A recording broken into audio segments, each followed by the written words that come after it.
பிதாவாகிய தேவனுடைய ஒரு மகா பெரிய கிருபையினாலே அன்புக்குரிய சகோதர சகோதரிகளே, இன்றைய தினத்தில் நம்முடைய ஆண்டவர் இயேசு கிறிஸ்துவுடைய வழிநடத்தினாலே அழைக்கப்பட்டு தெரிந்து கொள்ளப்பட்டு இப்பொழுது ஞாயிறு காலை ஆராதனையில் கலந்து கொள்ள வந்திருக்கக்கூடிய அனைத்து சகோதர சகோதரிகளுக்கும் கிறிஸ்துவுடைய அன்பின் நாமத்தினாலே வாழ்த்துக்கள். கிறிஸ்துவுடைய மகா பெரிய ஒரு வழிநடத்தல் தொடர்ந்து நம்முடைய இருக்கிறதுனால தேவனுடைய சத்தியங்களில் நாம் தொடர்ந்து நடக்கவும் அவருடைய ஊழியங்களை செய்யவும் தேவன் நமக்கு ஒரு நல்ல வாய்ப்பை கொடுத்திருக்கிறார். அதில் விசேஷமாக இன்றைய தினத்தில் நாம் தேவனுக்குரிய ஒரு பாடமாக, நம்முடைய ஆவிக்குரிய பிரயோஜனத்திற்குரிய ஒரு பாடமாக தேவ ஆவியின் பிரதான வேலைகள் என்கிற ஒரு தலைப்பில் நம்ம சிந்திக்கலாம். இது ஒரு ஜென்ரலான ஒரு சப்ஜெக்ட் தான். ஆனால் இன்றைய காலகட்டங்களில் இது ரொம்ப முக்கியமாக நம்ம கவனிக்க வேண்டிய ஒரு பாடம். அதில் நம்ம பெயர் சபையிலெல்லாம் நம்ம போய் அந்த கூட்டங்களெல்லாம் நடக்குது இல்லையா, அந்த கூட்டங்களில் பார்த்திங்கன்னா அதிகமாக பேசப்படக்கூடிய வார்த்தை ஆவியானவர் நடமாடிக்கொண்டிருக்கிறார், ஆவியானவர் அசைவாடி கொண்டிருக்கிறார், ஆவியானவர் எல்லாவற்றையும் நமக்கு சரி பண்ணி கொடுத்துருவார் என்று சொல்லி ஆவியானவர்ங்கிற வார்த்தையை அவர்கள் அதிகமாக உச்சரிக்கிறது உண்டு. நம்முடைய பேசிக் சப்ஜெக்டில் இந்த பரிசுத்தாவியை குறித்து நம்ம பேசும் பொழுது ஏற்கனவே ஒரு கேள்வியை கேட்போம். பெயர் சபையில் ஆவியானவர்னு சொல்கிறாங்களே, அந்த ஆவியானவர் இயேசு கிறிஸ்துவை தான் சொல்கிறாங்களா, இல்லை தனியாக ஒரு ஆவியானவர் இருக்காரா? இதுதான் முதல் கேள்வி. அப்போ இயேசு கிறிஸ்து தான் ஆவியானவர்னால் அதுக்கு இயேசு கிறிஸ்துன்னே சொல்லிட்டு போயிடலாமே, தனியாக ஏன் ஆவியானவர் அப்படிங்கிற ஒரு வார்த்தையை பயன்படுத்த வேணும்? அப்போது இப்போ கிறிஸ்தவ மண்டலத்தில் ஆவியானவர் அப்படிங்கிறது தனி ஒரு ஆள் இருக்கிற மாதிரியே ஒரு தோற்றம் வந்துருச்சு. அதை நல்லா இன்ஜெக்ட் பண்ணிட்டாங்க பெயர் சபையில். ஆவியானவர்னு ஒருத்தர் இருக்காருன்னு சொல்லி இதிலிருந்து அவங்க வெளியே வர்றது ரொம்ப ரொம்ப கஷ்டம். காரணம் என்னன்னா, இந்த உலகத்தில் என்ன நடந்து கொண்டிருக்கிறது தெரியுமா அன்புக்குரிய சகோதர சகோதரி? சாத்தான் பற்றி படிக்கிறோம். அவன் அவிசுவாசிகள் எல்லார் மேலேயும் தன்னுடைய தவறான ஒளி, ஆக்சுவலாக ஜீவ ஒளி, ஆண்டவர் இயேசு கிறிஸ்துடைய சக்தி ஒளியில் அவனுடைய தவறான ஒரு மாயைக்குள்ளே கொண்டு போய் ஜனங்களை இன்றைக்கி ஒரு மாயைக்குள்ளே கொண்டு போயிட்டான். எல்லாருடைய மனக்கண்களையும் குருடாக்கிட்டான். 5 சேர்ந்தால் 10 தான், சரிங்களா? எந்த காலத்திலும் 8 ஆகாது. ஆனால் என்ன சொல்லி கொடுத்துட்டான் தெரியுமா? 5 சேர்ந்தா 8ன்னு சொல்லி கொடுத்துட்டான். எல்லாரும் நம்பிட்டாங்க. பிரச்சனை அதுதான். இப்போ அவர்களுக்கு திரும்பி 5 10 அப்படின்னு சொன்னால் புரியறதில்லை. அதனால தான் நம்ம பேசிக் ஸ்டடியில் பாருங்கள் 1 1 2 2 2 4 4 2 6 அப்படி சொல்லி கொடுத்து கடைசியில் 5 எவ்வளோன்னு கேட்டால் 10ன்னு சொல்லுவாங்க. அதுக்காக தான் அந்த பேசிக் ஸ்டடி. அது நமக்கு நல்லா தெரியும் இல்லையா? ஸோ அன்புக்குரிய சகோதர சொல்லியே இதை குறித்து இப்போ கொஞ்சம் டீட்டெயிலாக பார்க்குறோம்னா, இந்த பரிசுத்த ஆவியானவர் அப்படிங்கிறவர் யாராவது இருக்காங்களா அப்படின்னா, நம்ம சத்திய வேதத்தை பொறுத்த வரைக்கும் அது ஒரு டிரான்ஸ்லேஷனில் ஒரு மரியாதை கொடுத்ததுனால பரிசுத்த ஆவியானவர், தேற்றரவாளன் அப்படின்னு எல்லாம் போட்டாங்க. அதை இன்றைக்கி இருக்கக்கூடிய கிறிஸ்தவ மண்டலத்தில் நிறைய பேர் என்ன பண்ணிட்டாங்கன்னா, அது தனியாக ஒரு ஆவியானவர் ஆள் இருக்கிற மாதிரியே அவங்க புரிஞ்சுக்கிட்டாங்க.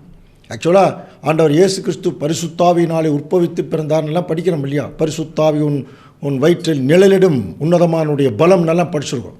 இப்போ பரிசுத்தாவியானவர் என்கிற ஒரு ஆளுக்கும் மரியம்மாவுக்கும் பிறந்தவர் இயேசு கிறிஸ்துங்கிற மாதிரி தவறான டாக்டரின் ஆகிடும். ஆனால் அது யாருமே சரியாக கவனிக்கிறது இல்லை. ஆனால் நமக்கு தெரியும், பரிசுத்தாவி என்பது தேவனிடத்திலிருந்து குமாரன் மூலமாக அவருடைய பிள்ளைகளுக்கு கொடுக்கக்கூடிய வல்லமை. ஸோ அதை பேஸ் பண்ணி வரக்கூடிய வரங்கள், பரிசுத்தாவியின் வரங்கள் 1 கொரிந்தியர் 12ஆம் அதிகாரத்தில் நம்ம படிக்கலாம். நிறைய வரங்கள் கொடுக்குறாங்க. இப்போ தேவனுடைய பிள்ளைகளுக்கு இப்போ நம்ம நார்மலாக ஒரு மனுஷனாக நடமாடிட்டுருக்கோம். இப்போ நமக்கு பரிசுத்தாவிங்கிறது ஒரு எக்ஸ்ட்ரா ஒரு பவர் நமக்கு தேவையா என்று சொல்லி ஒரு கேள்வி கேட்டால், அந்த காலத்தில் 3 வகுப்பார் நம்ம படிக்கலாம். கண்டு விசுவாசிக்கிறவங்க, காணாமல் விசுவாசிக்கிறவங்க, கண்டும் விசுவாசிக்காமல் போனவங்க. கவனிக்கிறீங்களா? கண்டு விசுவாசிக்கிறவர்கள் யாருன்னா, அன்னைக்கு இஸ்ரேல் ஜனங்கள் அவங்க கொஞ்சம் ஒரு குரூப் இருந்தாங்க. இன்றைக்கி கிறிஸ்தவர்கள் ஏதாவது ஒரு அற்புதம் பார்த்தா தான் நம்புவாங்க. காணாமல் விசுவாசிக்கிறவங்க யார்? கிறிஸ்தவர்கள் மத்தியிலேயே வசனத்தை பேஸ் பண்ணி ஆண்டவரை தேவனை விசுவாசிக்கிறவங்க, கண்டும் விசுவாசியாமல் போனவங்க யாருன்னா இஸ்ரேல் ஜனங்க. எல்லாம் பார்த்தாங்க, ஆனால் விசுவாசிக்கல. ஸோ அன்புக்குரிய சகோதர சொல்லி, அப்போது அவர்கள் ஏன் விசுவாசிக்கலை? விசுவாசம் கேள்வியினாலே வரும், கேள்வி தேவ வசனத்தினாலே வரும். தேவ வசனம் எந்த அளவுக்கு உள்ளே போகுதோ அந்த அளவுக்கு தான் விசுவாசம் வரும். அந்த தேவ வசனம் தேவ மனுஷர்கள் தேவ ஆவியினாலே ஏவப்பட்டு பேசினார்கள். பரிசுத்தாவியினுடைய வல்லமையில் வந்து இறங்குனதான் இந்த வசனங்கள் எல்லாம்.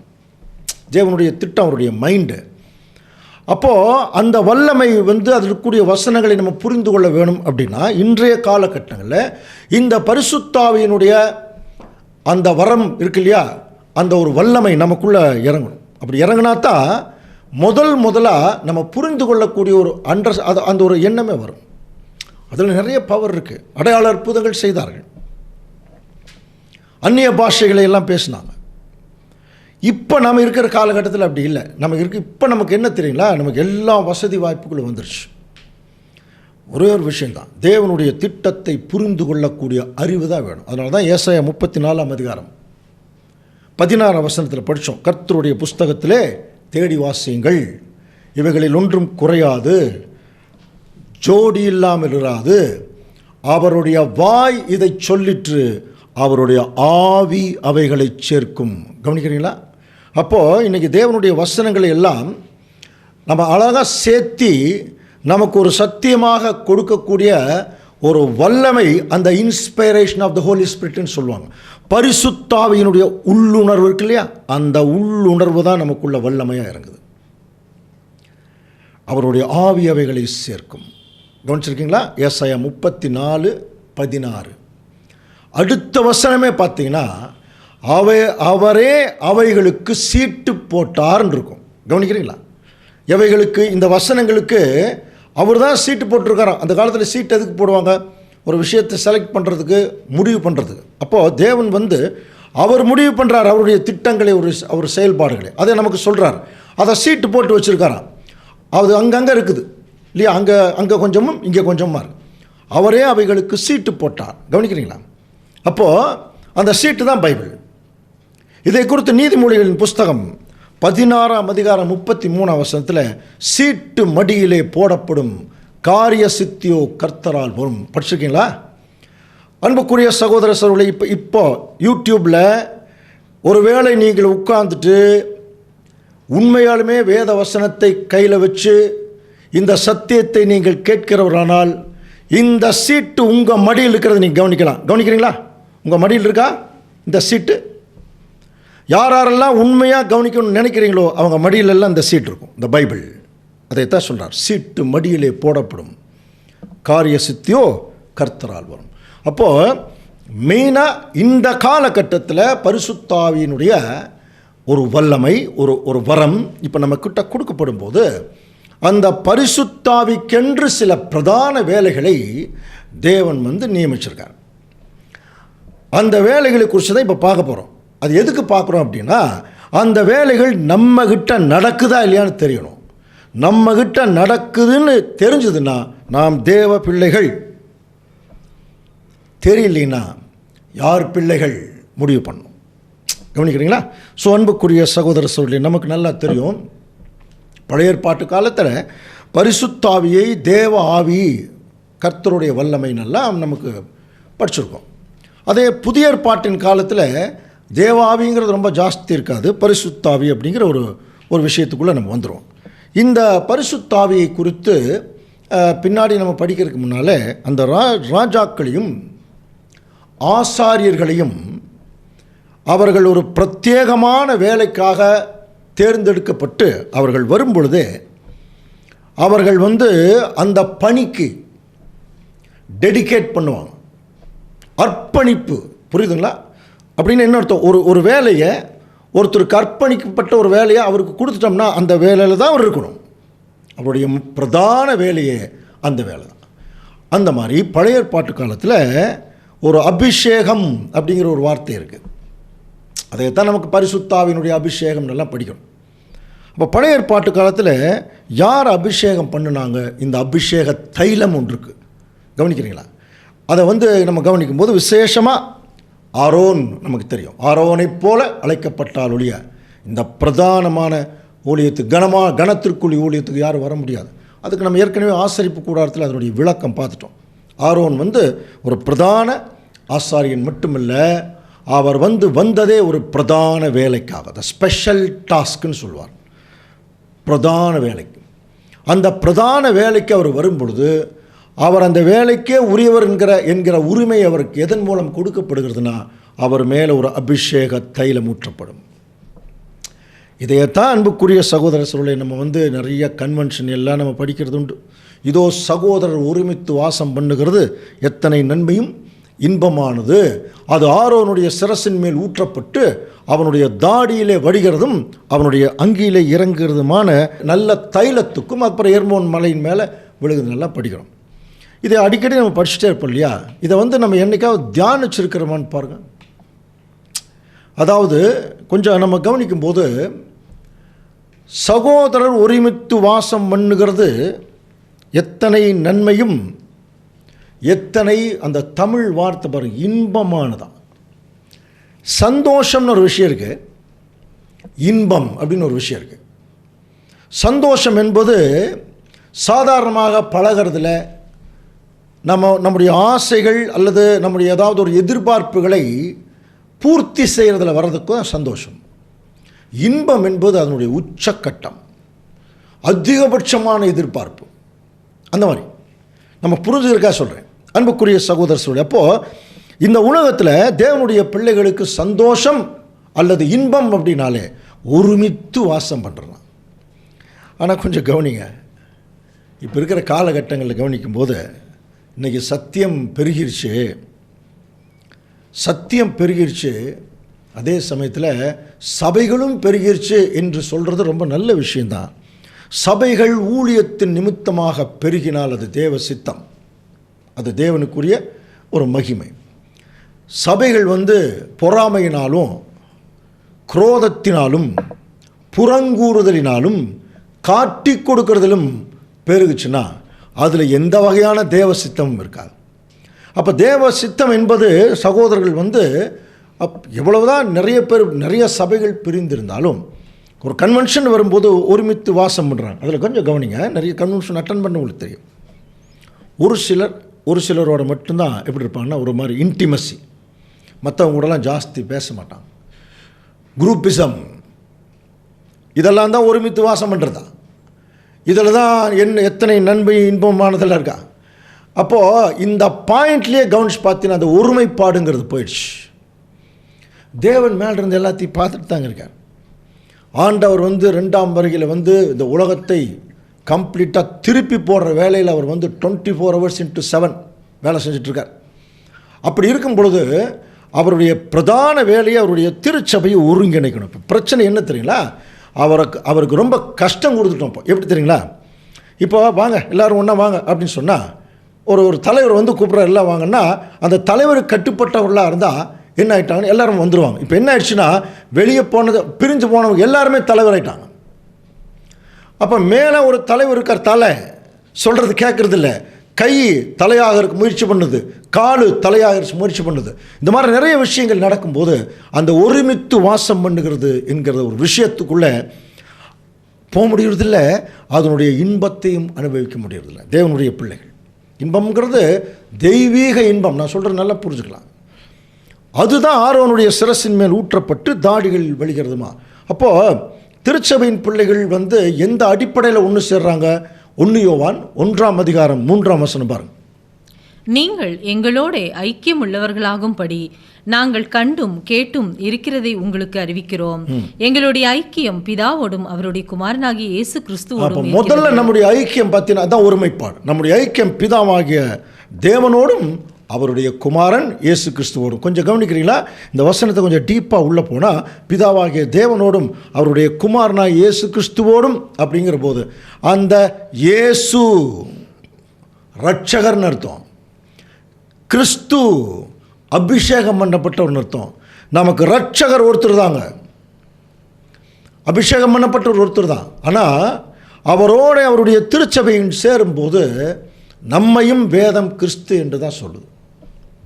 சரீரம் ஒன்று, அவயவங்கள் அநேகம். அவயவங்கள் அநேகமாக இருந்தாலும் சரீரம் ஒன்று தான். இப்படித்தான் கிறிஸ்து இருக்கிறார். 1 கொரிந்தியர் 12:12. அப்போ நம்ம அவரோட சேர்றோமா? அப்போ தேவன், கிறிஸ்து, அவருடைய சபை, த ராயல் ஃபேமிலி, இது தாங்க ஒரு ஒருமைப்பாடு. ஐக்கியம் அப்படிங்கிறது இதுதான். இந்த ஐக்கியத்துக்குள்ளே யாரெல்லாம் வருகிறார்களோ அவர்கள் ஒருமித்து வாசம் பண்ணும்போது அங்கே ரொம்ப சந்தோஷமும் இன்பமும் இருக்கும். ஏன்னா நம்ம சத்தியத்திற்காக தானே ஒன்று சேர்ந்துருக்குறோம், எங்கெங்கேயோ பிறந்து வளர்ந்தோம். இப்போ நம்ம நம்முடைய டைட்டில் என்ன? 1 யோவான் 3:1 நாம் தேவனுடைய பிள்ளைகள் என்று அழைக்கப்படுவதனாலே பிதாவாகிய தேவன் நமக்கு பாராட்டின அன்பு எவ்வளோ பெருசுன்னு பாருங்கள். அப்போ நம்மெல்லாம் தேவனுடைய பிள்ளைகள், ஒரு அப்பாவுக்கு பிறந்தவங்க. இப்போ கவனிச்சு பாருங்கள், ஒரு அப்பாவுக்கு பிறந்த 4 பேர், ஒருத்தர் ஆஸ்திரேலியா, ஒரு அமெரிக்காவிலையும், ஒருத்தர் துபாயிலையும், ஒருத்தர் வெளிநாட்டில் இருக்கிறார். ஸோ இவர்களெல்லாம் ஒன்று சேர்றாங்க. எதன் நிமித்தம்? அப்பா நிமித்தம். நம்ம அப்பா வீடு இந்தியாவில் இருக்குது, வாங்க எல்லாரும் போய் சந்திக்கலான்னு சொல்லி பல வருஷங்கள் கழித்து அவங்க குடும்பமாக வரும்போது அவர்கள் சந்திக்கக்கூடிய அந்த தருணம் இருக்குது பாருங்கள், கொஞ்சம் கவனிங்க. அதாவது ஒரு மாதம் இருக்காங்க. அந்த 1 மாதம் அவர்கள் அனுபவிக்கக்கூடிய அந்த முக சந்தோஷத்தை விட அவங்க வந்த உடனே ஒருத்தருக்கு ஒருத்தர் பார்த்துக்குவாங்க இல்லையா, அந்த சந்தோஷம் அதுதான். அதுக்கு தான் வர்றாங்க. அதுக்கப்புறம் அது நீடிக்குது, அது பழகிடுது. அப்போ ஆட்டோமேட்டிக்காக என்ன ஆயிடுது, ஓரளவுக்கு நார்மல் ஆகிடுவாங்க. அப்புறம் பிரிஞ்சு போகும்போது கொஞ்சம் கஷ்டத்தில் போவாங்க. அதுதான் உண்மையான ஒரு அன்பிற்கு அடையாளம். ஸோ இது நம்ம கூடுறதில்ல, நம்முடைய பிதாவாகிய தேவன், அவருடைய பிள்ளைகள் எல்லாம் நம்ம கூடும்போது இப்போ நாமெல்லாம் எப்படி இருக்கணும்? அந்த ஒருமைப்பாடு வேணும் இல்லையா? இதைத்தான் யோவான் 17 ஆண்டவர் இயேசு கிறிஸ்து தான் மரணம் அடைவதற்கு முன்பாக தன்னுடைய சீஷர்களை சுற்றிலும் நிற்க வச்சுட்டு ஒரு ஜெபம் பண்ணார் பாருங்க. அவர்கள் எல்லாரும் ஒன்றாக இருக்கணும்னு தேவன்கிட்ட ஆண்டவர் ஜெபம் பண்ணார். தயவு செய்து இந்த வசனத்தை ஒரு தடவை வாசிக்கலாம் பாருங்க. அவர்கள் எல்லாரும் ஒன்றாக இருக்கவும். பிதாவே, நீர் என்னை அனுப்பினதை உலகம் விசுவாசிக்கிறதுக்காக நீர் என்னிலேயும் நான் உம்மிலேயும் இருக்கிறது போல அவர்கள் எல்லாரும் நம்மிலே ஒன்றாக இருக்க வேண்டிக் கொள்கிறேன்.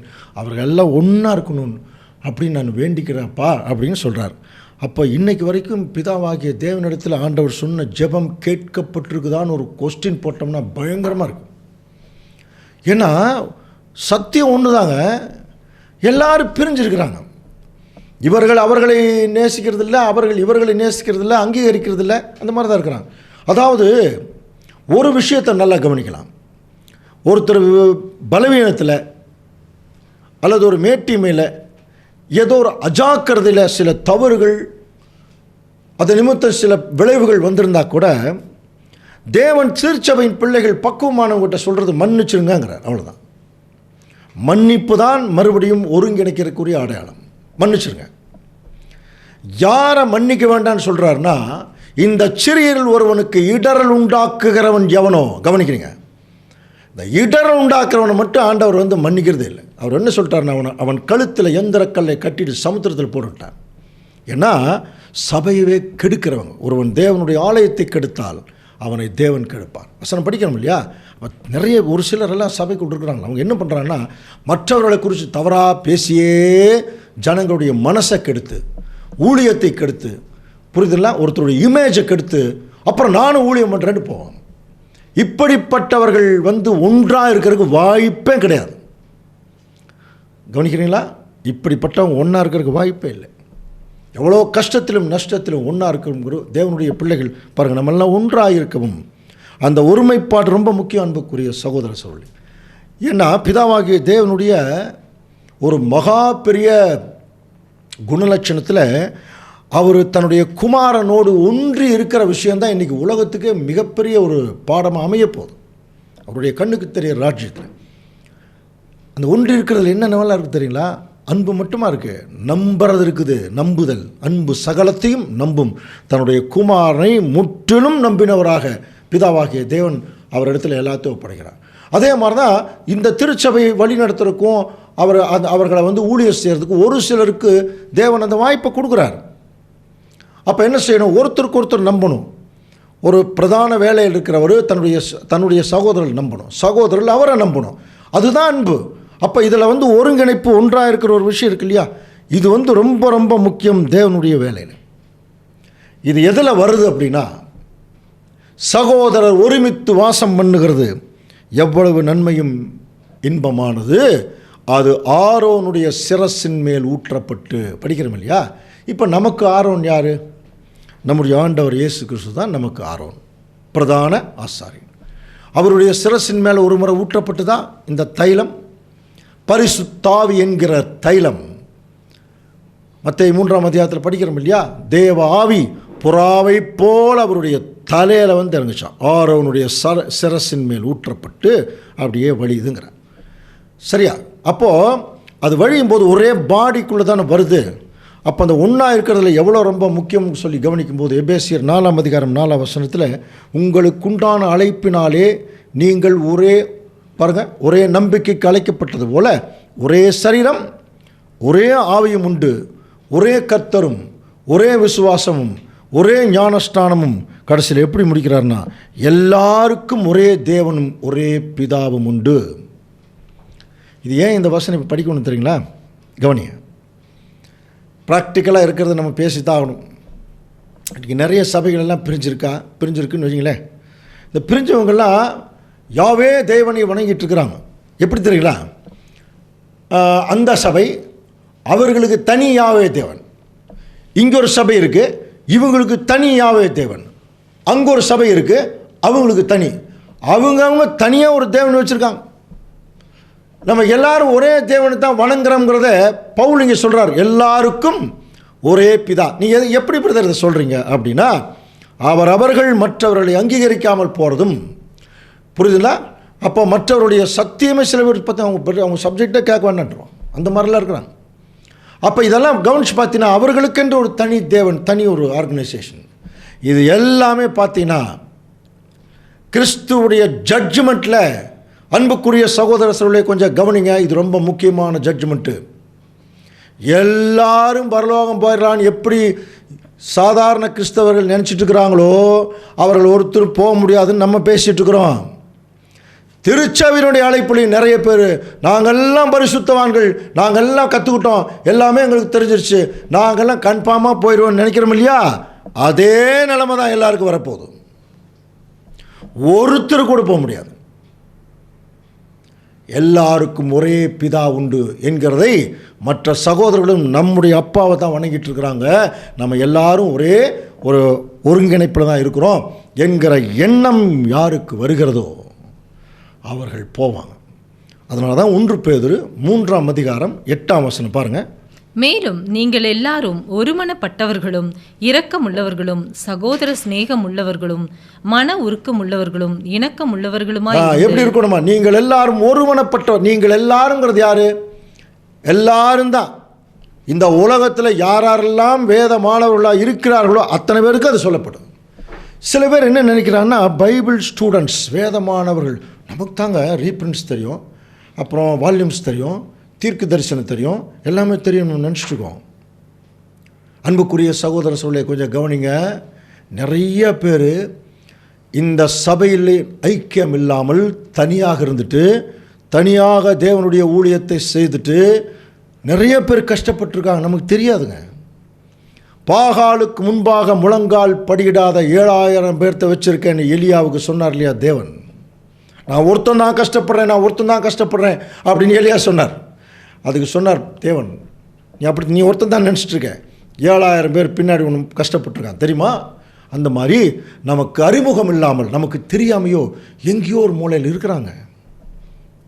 நிறைய இடங்களுக்கு போகிறதுனால தான் தெரியுது. இப்படியெல்லாம் ஜனங்க இருக்கிறாங்க. உண்மையை தேடி, சத்தியத்தை தேடி, சத்தியமே இல்லாமல் சத்தியத்தில் நடக்கிற தேவனுடைய பிள்ளைகளை பார்க்குறோம். இங்கே சத்தியத்தில் இருந்து கொண்டு சத்தியத்தில் இல்லாத பிள்ளைகள் நிறைய பேர் இருக்காங்க. பரிதாபம் இல்லையா? காரணம் ஒன்று தான், தேவ ஆவி உள்ள வரணும். அதுக்காக தான் இவ்வளோ பாயிண்ட்ஸ் அதுக்கு தான். அப்போது இது நம்ம எப்படி புரிந்து கொள்ளலாம்? அது ஆரோனுடைய சிரசின் மேல் ஊற்றப்பட்டதுன்னா நம்முடைய ஆண்டவர் இயேசு கிறிஸ்துவுடைய சிரசின் மேலே தலையில் ஊற்றப்பட்டது. இப்போ கேள்வி, யாருக்கு தேவன் பரிசுத்த ஆவியை கொடுப்பார்? கவனிங்க, யாருக்கு தன்னுடைய அபிஷேகத்தை இறக்குவார்? இப்போ நம்மெல்லாம் பரிசுத்த ஆவியை பெற்றவர்களான தெரியல, கரெக்டாக நம்மளால் சொல்ல முடியல. சில நேரத்தில் அவருடைய வசனங்களை எல்லாம் கூட்டி சேர்த்து ஒரு பாடமாக நம்ம கற்றுக்கொள்ளும் போது கொஞ்சம் ஏதோ கொஞ்சம் நமக்கு இருக்கும்போது தான் அப்படிங்கிற மாதிரி தான் தோணுதுடைய. ஆண்டவர் இயேசு கிறிஸ்து பெற்றுக்கொண்ட ஆவிக்கும் நமக்கும் நிறைய வித்தியாசம் இருக்குது. தேவன் அவருக்கு அளவில்லாமல் கொடுத்துருக்கார் ஆவியை. யோவானில் படிக்கிறோம் இல்லையா? நமக்கு அப்படி இல்லை, நமக்கு அளவோடு தான். ஏன்னா நமக்கு அளவோடு கொடுத்தாலே அது ஒழுங்காக நம்ம செலவு பண்ண மாட்டோம் இல்லையா? அதனால் தேவன் யாருக்கு தன்னுடைய ஆவியை அவர் கொடுக்குறாருங்கிறதுக்கு ஒரு ஒரு டிசிப்ளின் வச்சுருக்கார். அன்புக்குரிய சகோதர சொல்ல எல்லாரும் சத்தியத்தில் வர்றவங்க எல்லாத்துக்குமே தேவனுடைய ஆவி இருக்கிறது இல்லை. ஆனால் ஒன்றும் தேவனுடைய ஆவி இருக்கிறவர்கள் தான் தேவ புத்திரர்கள், இல்லாதவர்கள் புத்திரர்கள் வேணால் சொல்லிக்கலாம், அவ்வளோதான். அப்படின்னா இதுக்கு எப்படி கண்டுபிடிக்கலாம்? நம்முடைய ஆண்டவர் இயேசு கிறிஸ்து தான். அவரை குறித்து நம்ம படிக்கிறோம். சங்கீதம் 45:7 பாருங்க, வாசிக்கலாம். நீர் நீதியை விரும்பி அக்கிரமத்தை வெறுக்கிறீர். இப்போ ஆண்டவர் பற்றி தாவீது பாடுறார். நீர் நீதியை விரும்பி அக்கிரமத்தை வெறுக்கிறீர். ஆதலால் தேவனே, உம்முடைய தேவன் உமது தோழரை பார்க்கிலும் உம்மை ஆனந்த தைலத்தினால் அபிஷேகம் பண்ணினார். உம்மை ஆனந்த தைலத்தினாலே அபிஷேகம் பண்ணுகிறார். இயேசு கிறிஸ்துவை தேவன் ஏன் அபிஷேகம் பண்ணினார்? அந்த ஆனந்த தைலம், அந்த இன்பம் படிக்கிறோம் இல்லையா, அதே தான். ஏன் அபிஷேகம் பண்ணார் அப்படின்னா, நீர் நீதியை விரும்பி அக்கிரமத்தை வெறுத்திருக்கிறீர். இவ்வளோ பாயிண்ட், இவ்வளோதான். நம்ம நீதியும் விரும்புகிறோம், சில நேரங்களில் அக்கிரமத்தையும் விரும்புகிறோம். கவனிக்கிறீங்களா? சில நேரத்தில் அக்கிரமத்தை விரும்புகிறோம், நீதியை வெறுக்கிறோம். சில நேரத்தில் நீதியை விரும்புகிறோம், அக்கிரமத்தையும் விரும்புகிறோம். ஆனால் வேதம் சொல்லுது நீதியை விரும்பி அக்கிரமத்தை வெறுத்தல், பாவத்தை வெறுத்தல். நம்ம பாவத்தில் தான் இருக்கோம், கொஞ்சம் கொஞ்சமாக அதை விட்டு வெளியே வர்றோம், பரிசுத்தத்தை நோக்கி ஓடிட்டுருக்குறோம். ஆனால் நம்ம செய்யக்கூடிய பாவங்களை விருப்பத்தோடு செய்கிறது ஒரு வகை, வெறுப்பில் செய்கிறது ஒரு வகை. எது இருந்தாலும் தப்பு தான், அதில் எந்த டவுட்டுமே வேண்டாம். ஆனால் வெறுக்கக்கூடிய மனநிலைக்குள்ளே வரணுமா? நம்ம செய்யக்கூடியது தப்பு தான். வெறுத்தல் என்கிற வார்த்தை வந்துச்சுன்னா ஆட்டோமேட்டிக்காக கொஞ்ச நாள் அது அப்படியே நம்மளை விட்டு அது போயிடும். ஆனால் ஆண்டவருக்கு இந்த பார்ட்டே இல்லைங்க. அவருக்கு பாவத்துக்கு அவருக்கு சம்மந்தமே இல்லையே. பாவம் அறியாதவர், மாசு மறுவற்றவர், பாவிகளுக்கு விளைகிறவர்களெல்லாம் படிச்சிருக்கிறோம். ஆனால் அவர் இந்த பூமியில் வரும்போதே இந்த எக்ஸ்பீரியன்ஸ், அவருடைய அனுபவத்தில் கீழ்ப்படுதலை மட்டும்தான் ரொம்ப அதிகமாக. அதான் நீதியை விரும்புகிறது. தேவனுக்கு பிரியமான வாழ்க்கை, தேவனுக்கு பிரியமான கீழ்ப்படிதல். அவர் இந்த பூமியில் வந்தபோது தேவனுக்கு எது பிரியம் அப்படிங்கிறது எப்படி கண்டுபிடிச்சார்? ஒருவன் என்னை பின்பற்ற விரும்பினால் அவன் தன்னைத்தான் வெறுத்து தன் சிலுவை எடுத்துட்டு என் பின்னாடி வரணும். இதுக்கெல்லாம் விளக்கமெல்லாம் நமக்கு தெரியும். நான் உலகத்தான் அல்லாதது போல நீங்களும் உலகத்தார் அல்ல. அப்போ நாம் இந்த உலக ஜனங்களோட ரொம்ப அதிகமாக கலந்துக்கிட்டு ஓவராக போனோம்னா நம்மக்கிட்ட அந்த ஆவியே கிடையாதுங்க. உலக ஜனங்களோட போயிட்டோம்னா என்ன ஆவி தான் வரும் சொல்லுங்கள்? உலக ஆவி. பைபிளில் வாசிக்கிறோம் இல்லையா? நீ என்ன ஆவி வச்சுட்டு பேசிகிட்டு இருக்கேன்னு ஆண்டவர் சொல்கிறார். அப்போ உலக ஆவி வந்துடும். ஒரு இசையை ரொம்ப அதிகமாக நேசிக்க ஆரம்பிச்சிட்டோம்னா இசை ஆவி. கவனிக்கிறீங்களா? ஒரு பொருளை அதிகமாக ரொம்ப நேசிக்கணும்னா பொருள் ஆசை. எல்லாமே இருக்குது. சமீபத்தில் ஒரு கடைக்கு போகும்போது ஒரு பிரதர் ஒரு பொருள் எடுத்து இப்படி பார்த்துட்ருக்கார். ஒரு பக்குவமான சகோதரர் சொல்கிறார், பாருங்கள், அதை ஓவராக பார்த்தீங்கன்னா அது மேலே உங்களுக்கு இச்சை வந்துருச்சுன்னு அர்த்தம். டப்புன்னு வச்சுட்டு போயிட்டார். பாருங்கள், அப்புறம் ஒரு பொருளை நீங்கள் ரொம்ப நேரம் திரும்பி பார்த்தாலே அதுக்கு மேலே உங்களுக்கு நாட்டம் வந்துருச்சுன்னு அர்த்தம்ங்கிறார். இதெல்லாம் நம்ம பரிசுத்தத்தை நோக்கி போகிறவங்களுக்கு கொஞ்சம் கஷ்டமாக இருக்கும். ஆனால் ப்ராக்டிஸ் பண்ணிட்டோம்னா இந்த உலகத்தில் நம்ம எதுவுமே பெருசாக தெரியாது. ஆண்டவர் இயேசு கிறிஸ்து இந்த பூமியில் வந்தபோது அதை தாங்க சொல்கிறார், நீ நீதியை விரும்பி அக்கிரமத்தை வெறுத்திருக்கிறீர், அதனால் தேவன் உங்களை ஆனந்த தைலத்தினாலே அபிஷேகம் பண்ணினார். இதே ஒழுங்குதான் அவருடைய திருச்சபையின் பிள்ளைகளுக்கும். நமக்கு தேவன் தம்முடைய பரிசுத்தாவியை கொடுக்க வேணும்னா நம்ம இந்த பூமியில் எப்படி இருக்கணும்? நீதியை விரும்பணும், அக்கிரமத்தை வெறுக்கணும். ஃபஸ்ட்டு குவாலிட்டி இது இருந்துச்சுன்னா தேவன் அவருடைய ஆவியை கொஞ்சம் அளவில்லாமல், அதாவது அவருடைய அளவுக்கு தக்கத்தபடி கொடுக்குறார். அப்போ அவர்கள் என்ன செய்வாங்கன்னா நிறைய வேலைகள் செய்வாங்க. அது என்ன வேலை? அதுதான் பரிசுத்தாவினுடைய பிரதான வேலைகள். அவர்கள் அந்த ஆவியை பெற்றுட்டு அதுக்குள்ளே ஏதோ பண்ணிகிட்டு இருப்பாங்களாம்.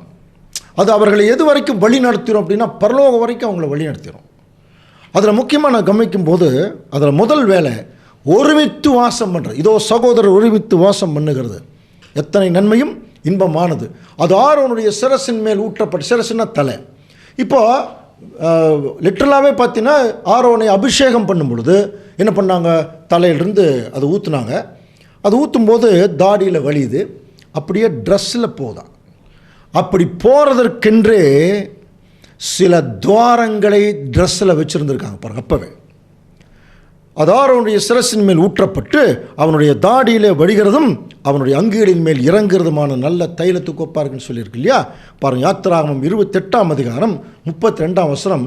ஆரோனுடைய அந்த உடைகளில் படிக்கும்போது தலை நுழைகிற அதன் துவாரம் அதன் நடுவே இருக்கவும், அதன் துவாரத்துக்கு நெய்யப்பட்ட வேலையான ஒரு நாடா சுற்றிலும் இருக்கவும் வேண்டும். அது கிழியாதபடிக்கு மார்க்கவசத்தின் துவாரத்துக்கு ஒத்ததா. பாருங்கள், தலையிலிருந்து மார்க்கவசத்துக்கு உள்ள ஒரு துவாரம் இருக்கணும், அந்த ட்ரெஸ்ஸில் ஒரு துவாரம் இருக்கணும். அதே யாத்திராகமம் 39ஆம் அதிகாரம் 23ஆம் வசனம் வாசிக்கலாம். அங்கியின் நடுவில் மார்க்கவசத்து துவாரத்துக்கு ஒப்பாக ஒரு துவாரமும் அது கிழியாதபடி அந்த துவாரத்தை சுற்றிலும் ஒரு நாடாவும் தைத்து. பாருங்க, இதெல்லாம் எதற்காக பார்த்தீங்கன்னா அங்கங்கே சில துவாரங்கள் செய்த காரணம் என்னென்னா, அந்த ஆரோனுடைய சிரசின் மேல் ஊற்றப்படும் போது அது அந்த துவாரத்தின் வழியாக என்ன ஆகணும், அது அப்படியே கீழே இறங்கணும். எதற்கு இந்த அரேஞ்ச்மெண்ட்? தலையில் ஊற்றப்பட்ட பரிசுத்த தைலம், அபிஷேக தைலம், அது ஹோல் பாடியிலையும் போகணும். கவனிக்கிறீங்களா? அது ஹோல் பாடியில் உள்ள போகணும். அதுக்கு தான் இந்த துவாரங்கள் எல்லாம். இப்போ நமக்கு புரியும் நினைக்கிறேன். அப்போ இயேசு கிறிஸ்து தான் தலை, நம்மெல்லாம் சரீரம். அப்போ தலையில் ஊற்றப்பட்டது அந்த துவாரத்தின் வழியாக எப்படி சரீரத்தின் வழியாக அப்படி போகுதோ அந்த மாதிரி பரிசுத்த ஆவியை தேவன் என்ன பண்ணியிருக்கார், அப்படியே அந்த சரீரம் முழுவதும் ஊற்றி இன்றைக்கு எங்கே வந்தாச்சு, பாத அங்கத்தில் அது இருக்குது. அப்போ நம்ம தைலம் நீண்ட நேரம் நடந்துட்டுருக்கிறவங்களுக்கு ஒரு தைலம் போட்டால் எவ்வளோ ஒரு நல்லா இருக்கும் இல்லையா. அந்த மாதிரி இன்றைக்கி கடைசி கால தேவனுடைய பிள்ளைகள் இன்றைக்கி நம்ம எக்கச்சக்கமான பிரச்சனைகள் இருக்கிறோங்க. வாழ்கிறதே நிறைய பேருக்கு பிரச்சனை ஆயிடுச்சு. பொருளாதாரம், போக்குவரத்து, சாப்பாடு, வேலை, எல்லாத்துலேயும் ப்ராப்ளம். ஸோ இப்படியெல்லாம் சில நெருக்கங்கள் வரும்போது மனசு உடையுது இல்லையா, ஒரு மாதிரி சோர்ந்து போகுது இல்லையா. இந்த சோர்ந்து போகக்கூடிய நிலைமையில் உண்மையான தேவனுடைய பிள்ளைகள் அப்பவும் அந்த நேரத்திலும் தேவனுடைய சத்தியத்துக்கு கீழ்ப்படியக்கூடிய பிள்ளைகளாக இருந்தால் அது எப்படி தெரியுமா இருக்கும். நீதிமொழிகள் 27ஆம் அதிகாரம் 9ஆம் வசனம். பரிமள தைலமும் சுகந்த தூபமும் இருதயத்தை களிப்பாக்குவது போல. பார்த்தீங்களா, பரிமள தைலம் எப்படி ஒரு இருதயத்தை களிப்பாக்குமோ, இந்த மாதிரி ஒரு சோர்வில் நம்ம இருந்தால் கூட நம்ம சத்தியத்தில் நிலை நிற்கும் பொழுது தேவனுடைய ஆவி நம்மை களிப்பூட்டுமா. அதனால தான் சொன்னார், நீங்கள் ஜெபம் பண்ணுறதுக்கு முன்னாடியே உங்களுக்கு என்ன தேவைன்னு எனக்கு தெரியும் சொன்னாரா. பைபிள் படிச்சிருக்கோம் இல்லையா, நீ என்ன பேச போகிறீங்க எனக்கு தெரியும். அப்போது ஆகாயத்து பறவைகளை கவனித்து பாருங்கள், நாளைய தினத்தை குறித்து நாளைய தினம் கவலைப்படும்னா, நாளைய தினம் கவலைப்படுறதுன்னா புரியுதா, நாளைய தினத்தை படைக்கிறா பாருங்க தேவன், அவரு கவலைப்பட்டுக்குவார். நீங்கள் உங்கள் வயிற்றுக்காக எதை குறித்து கவலைப்படாதீங்க. அந்த எதிர்பார்ப்பு உங்களுக்கு வேண்டாம், அது ஆட்டோமேட்டிக் உங்களுக்கு சேரும். ஆனால் நீங்கள் உங்களுக்கு ஒரு முக்கியமான விஷயம் தேவை. இந்த பூமியில் சத்தியத்தில் நீங்கள் நிலைச்சு நிற்கணும்னா உங்களுக்கு தேவை என்ன தெரியுமா, அது ஏற்கனவே படிச்சுக்கணும். லூக்கா 11ஆம் அதிகாரம் 13ஆம் வசனம். பொல்லாதவர்களாகிய நீங்கள், அந்த அட்ரஸே நமக்கு எப்படி சொல்கிறார் பாருங்க.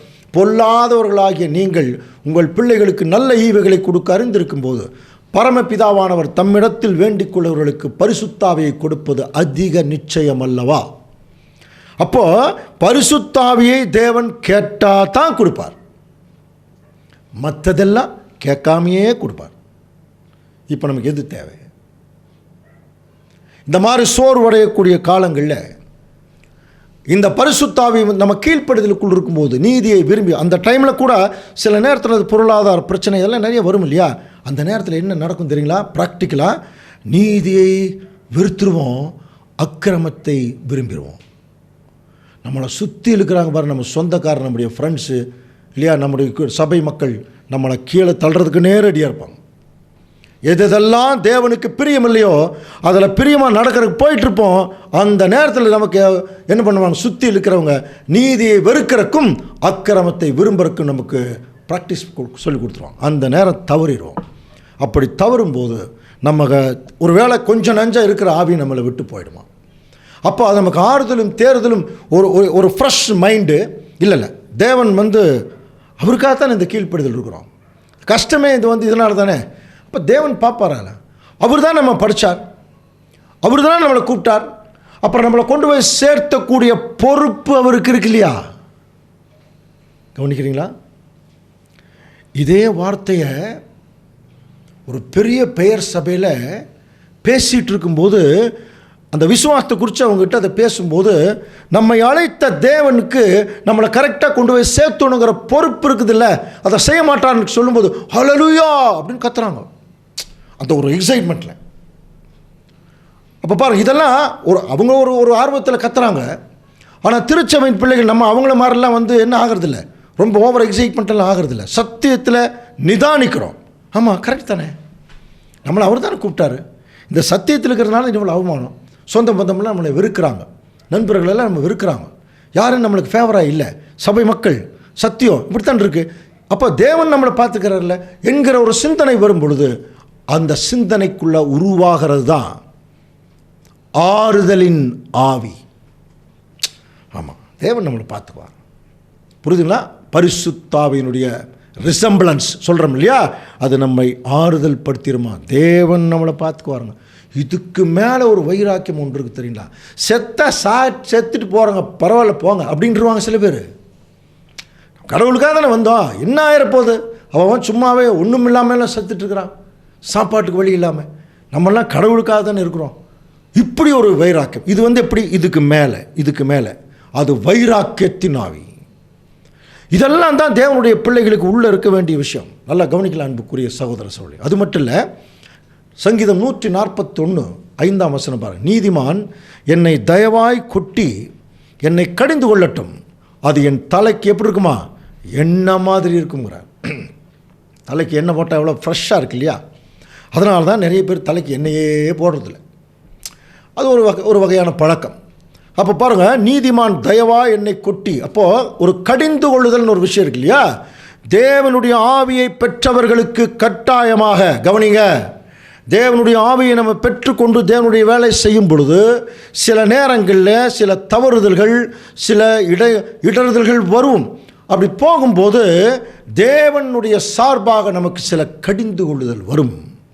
அது அந்த ஆவியினுடைய அனுகிரகம் நமக்கு கட்டாயமாக. தகப்பன் சிட்சியாத புத்திரன் உண்டோ, படிச்சிருக்கோம் இல்லையா. ரொம்ப அன்பு இருக்கிறனால தான் தேவன் நம்மளை சில நேரத்தில் சிட்சிக்கிறார், தம்முடைய ஆவியை கொடுக்கறனால தான் சிட்சிக்கிறார். அன்புக்குரிய சகோதர சகோதரி, அப்போது இத்தனை காரியங்களும் ஏன் பார்த்துட்ருக்குறோம் தெரியுமா.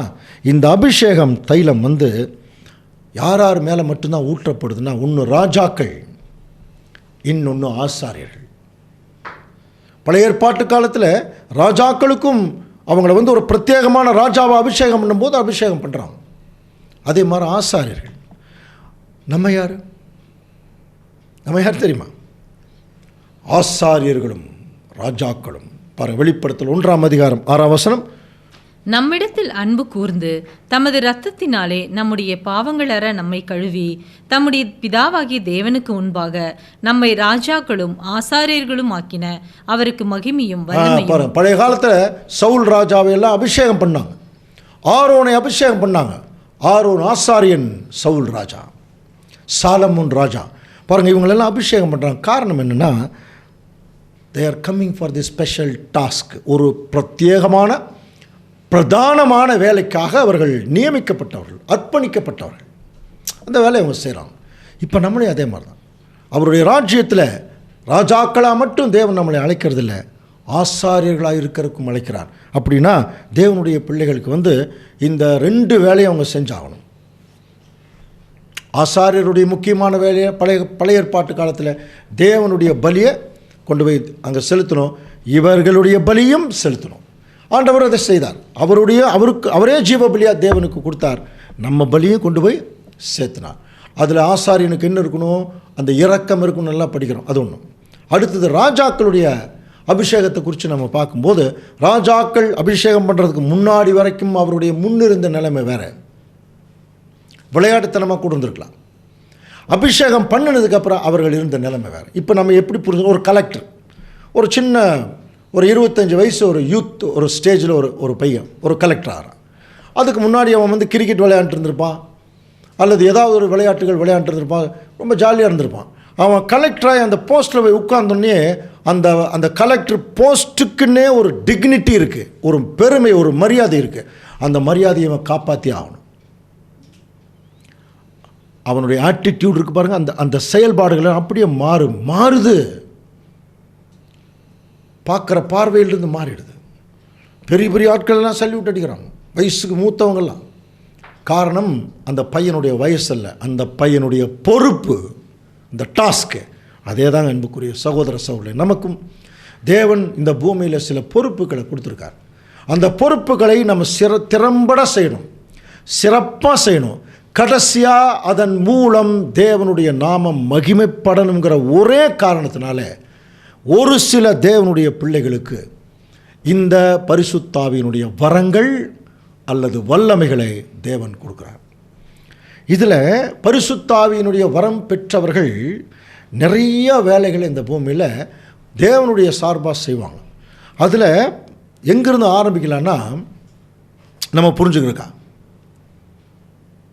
பெந்தேகோஸ்தே நாள் படிச்சிருக்கோம் இல்லையா, முதல் சீஷர்கள் மேலே பரிசுத்தாவி அக்னியைப் போல இறங்குச்சு.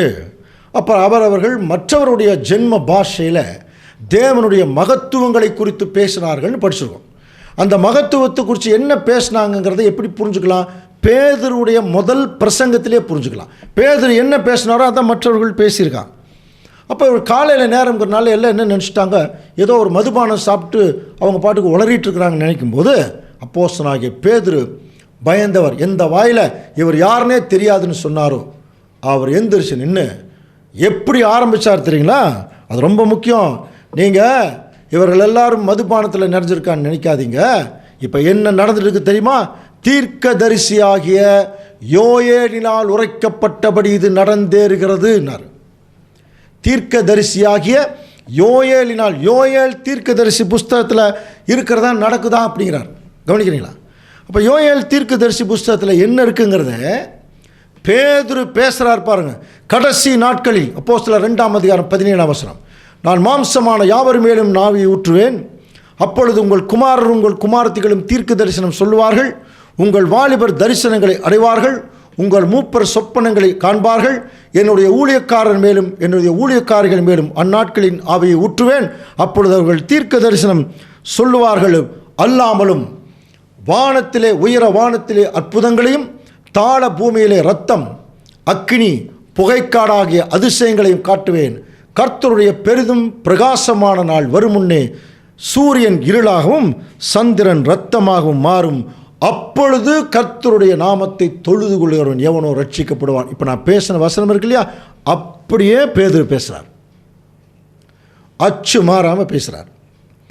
இந்த சப்ஜெக்ட் நம்ம ஏற்கனவே படிச்சிருக்கிறோம் அன்புக்குரிய சகோதரிகளே. ஒருவேளை இது படிக்கல அப்படின்னா நீங்கள் பைபிள் ஃபீஸ்ட் யூடியூப் சேனலுக்குள்ளே போனீங்கன்னா பிளேலிஸ்ட்டுன்னு ஒரு ஆப்ஷன் இருக்கும். அதை கிளிக் பண்ணிங்கன்னா நிறைய ஃபோல்டர் வரும். அதில் நிறைய ஃபோல்டரில் நிறைய பாடங்கள் இருக்குது, 800 வீடியோஸ் இருக்குது. அதில் பார்த்தீங்கன்னா 1000 ஆண்டு அரசாட்சி அப்படின்னு கடைசி ஃபோல்டர் இருக்கும். ஒரு 37-38 சப்ஜெக்ட் இருக்கும். அதில் பேதுருடைய பிரசங்கம்னு ஒரு பாடம் இருக்குது. இந்த இப்போ வாசித்த பகுதியினுடைய டீட்டெயிலான சப்ஜெக்ட் அதில் இருக்குது.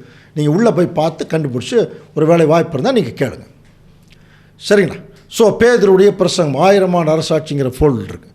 இப்போது இவ்வளோ நேரம் வாசித்தோம் இல்லையா, இந்த வசனம் எங்கே இருக்குதுன்னு பேதுரு சொன்னார், யோயேல் தீர்க்க தரிசன புஸ்தகத்தில். இப்போ அது இருக்கான்னு கன்ஃபார்ம் பண்ணிடலாம் பாருங்க. யோயேல் 2ஆம் அதிகாரம் 28ஆம் வசனம் பாருங்க. அதற்கு பின்பு நான் மாம்சமான யாவர் மேலும் என் ஆவியை ஊற்றுவேன், அப்பொழுது உங்கள் குமாரரும் உங்கள் குமாரத்திகளும் தீர்க்க தரிசனம் சொல்லுவார்கள், உங்கள் மூப்பர்கள் சொப்பனங்களையும் உங்கள் வாலிபர்கள் தரிசனங்களை காண்பார்கள், ஊழியக்காரர் மேலும் ஊழியக்காரிகள் மேலும் என் ஆவியை ஊற்றுவேன், வானத்திலும் பூமியிலும் அக்கினி புகைஸ்தம்பங்களாக அதிசயங்களை காட்டுவேன், கர்த்தருடைய பெரிதும் பயங்கரமான நாள் வரும் முன்னே சூரியன் இருளாகவும் சந்திரன் இரத்தமாகவும் மாறும். அப்பொழுது கர்த்தருடைய நாமத்தை தொழுது கொள்ளும் எவனோ அவன் ரட்சிக்கப்படுவான். அதே வசனம். ஆனால் அதுக்கு அடுத்தது பார்த்தீங்கன்னா யோயேல் என்ன இருக்குன்னா, சீயோன் பர்வதத்திலும் எருசலேமிலும் கர்த்தர் வரவழைக்கும் மீதியானவரிடத்திலும் ரட்சிப்பு உண்டாயிருக்கும். இந்த வசனம் மட்டும் அங்கே இருக்காது. அதுக்கு காரணம் இது கடைசியாக நடக்க போகிற தீர்க்க தரிசனம். இது ஏன் இப்போ பார்த்துருந்தீங்களா? யோயேல் 2ஆம் அதிகாரம் 27ஆம் வசனத்தில் 4 வசனங்களும் அச்சு மாறாமல் அப்படியே பேதுரு பேசியிருக்காருன்னா 2 காரியம்தான் நடந்திருக்கணும். ஒன்று, யோயேல் 2ஆம் அதிகாரம் 27 அதை படித்து நல்ல மனப்பாடம் பண்ணியிருக்கணும். ஒன்று கவனிக்கிறீங்களா? வேறு ஆப்ஷன் என்ன?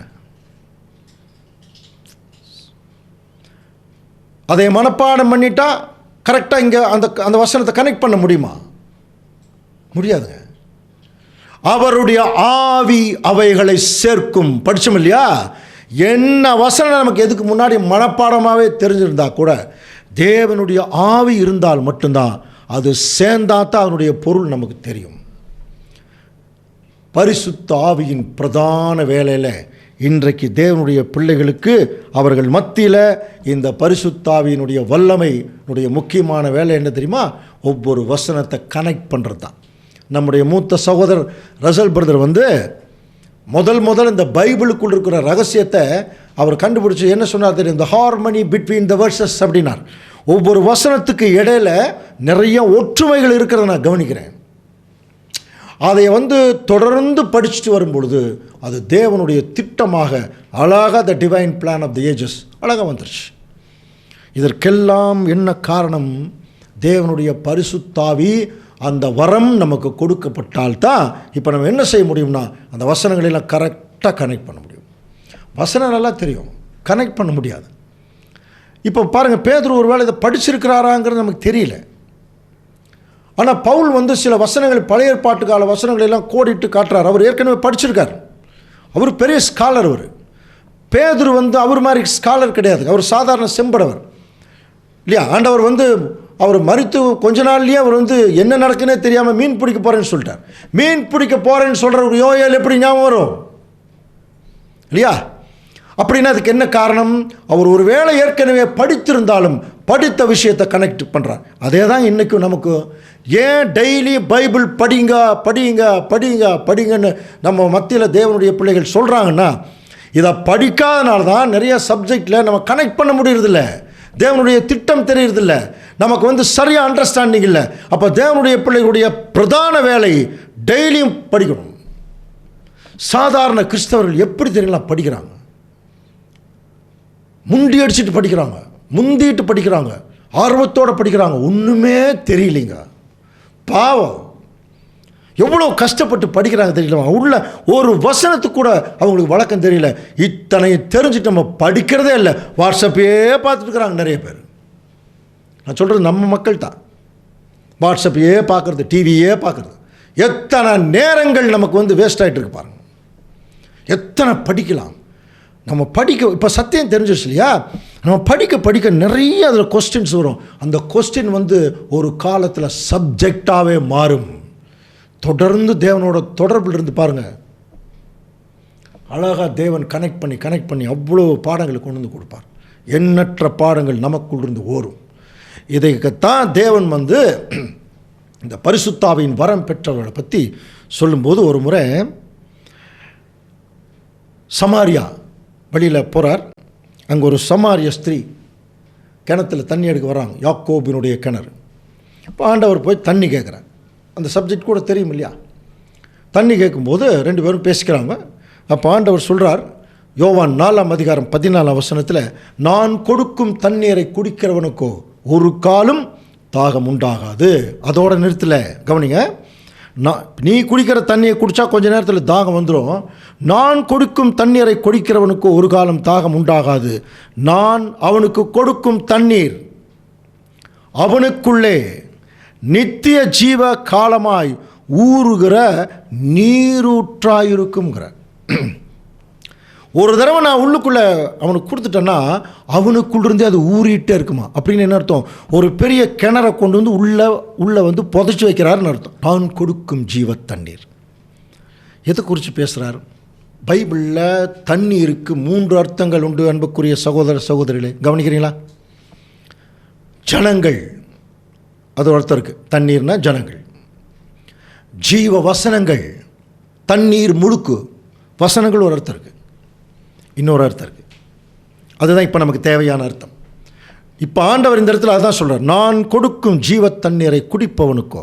அப்போ அவர் என்ன தண்ணி கொடுத்துட்டு போனார்? வசனம் கொடுத்துட்டு போனார், ஓகே. ஆனால் போகிறதுக்கு முன்னாடி என்ன சொன்னார்னா, நான் போய் உங்களுக்காக ஒரு கிணற்றை அனுப்புகிறேன், அந்த கிணற்றை உள்ளுக்குள்ளே வச்சுக்கங்க, அது ஊறிட்டே இருக்கும் அப்படின்னா. அது என்ன?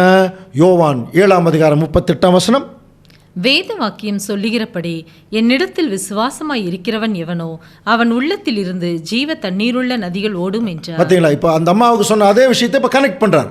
வேத வாக்கியம் சொல்லுகிறபடி வசனம் பார்த்தீங்க எப்படி இருக்கு? என்னிடத்தில் விசுவாசமாய் இருக்கிறவன் எவனோ அவன் உள்ளத்திலிருந்து ஜீவ தண்ணீருள்ள நதிகள் ஓடும். தம்மை விசுவாசிக்கிறவர்கள் அடையப் போகிற ஆவியை குறித்து இப்படி பேசினார். கவனிக்கிறீங்களா? அப்போ இது எதை குறித்து பேசுகிறார்? அந்த பரிசுத்தாவி வந்து ஒரிஜினலாக நமக்குள்ளே தேவன் உள்ளக்குள்ளே இன்ஸ்டால் பண்ணி வச்சுருந்தாருன்னு வச்சுங்களேன், இங்கிருந்து அது ஓடிட்டே இருக்குமா, ஊறிட்டே இருக்கும். எப்படி தெரியுமா? வசனம் வசனம் அப்படியே ஊறும், அப்படியே சப்ஜெக்டாக வரும். வசனம் வசனம் சப்ஜெக்ட் ஊறும், அப்படியே பாடமாக வரும், எச்சரிப்பாக வரும், தேவனுடைய திட்டங்களாக வரும். இனிமேல் நடக்கக்கூடிய விஷயங்களை கண்ணு முன்னாடி பார்க்குற தீர்க்க தரிசனங்களாக வெளிப்படும். அதனால தான் இவ்வளோ சப்ஜெக்ட் பார்க்குறோம். இது யாருக்கு தெரியுமா வரும்? எல்லாம் சும்மா வர்றவங்களுக்கெல்லாம் வராதுங்க. தேவனுடைய பிள்ளைகள் ஒரு சிலர் மட்டும்தான், ஒரு சிலருக்கு மட்டும்தான் இந்த ஆவியை ஊறக்கூடிய அளவில் தான் தேவன் வச்சுருக்கார். நமக்கு தெரிஞ்ச ரசல் பிரதருக்கு ஊறுச்சு. குணசாலியான ஸ்திரீ சப்ஜெக்ட் கேட்டிருக்கீங்களா? இந்த அம்மாவை குறித்து சொல்லும்போது அவள் வியாபார கப்பல்களைப் போல் இருக்கிறாள்னு ஒரு வசனம் இருக்கும். கவனிக்கிறீங்களா? வியாபார கப்பல் என்ன? சரக்கு, டன்னு கணக்கில் சரக்கு ஏற்றிட்டு ஒரு இடத்துக்கு இன்னொரு இடத்துக்கு போகுமா, அது ட்ராவலிங்லேயே இருக்கும். அதே மாதிரி தான் ஒரு சில தேவனுடைய பிள்ளைகள் டன்னு கணக்கில் சரக்கு சத்தியம் வச்சுருப்பாங்க, ட்ராவல் பண்ணிகிட்டே இருப்பாங்க. புரியுதுங்களா? அவர்களுக்குள்ள அது என்ன ஆகிட்டு இருக்கும்? சத்தியம் ஊறிட்டே இருக்கும். என்ன கேள்வி கேட்டாலும் கரெக்டாக பதில் சொல்லுவாங்க. அப்புறம் தெரியலன்னா தெரியலேன்னு சொல்லுவாங்க. இது நல்ல கேள்வின்னு சொல்லிட்டு தப்பாக சொல்லிட மாட்டாங்க. அதெல்லாம் தான் இருக்குதுங்க ஒரு தேவனுடைய பிள்ளைகள். தெரியலன்னா தெரியலேன்னு போயிடணும். அதில் ஒரு தாழ்மை இருக்குது.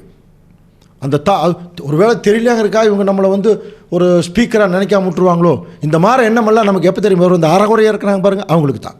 ஆனால் முழு பக்குவம் உள்ளவர்கள் ரொம்ப தங்களை தாழ்த்திக்குவாங்க. இல்லைங்க, அது உண்மையாலுமே தெரியல, நம்ம பார்த்து சொல்லலாம், படித்து சொல்லலாம், அப்படி சொல்லுவாங்க.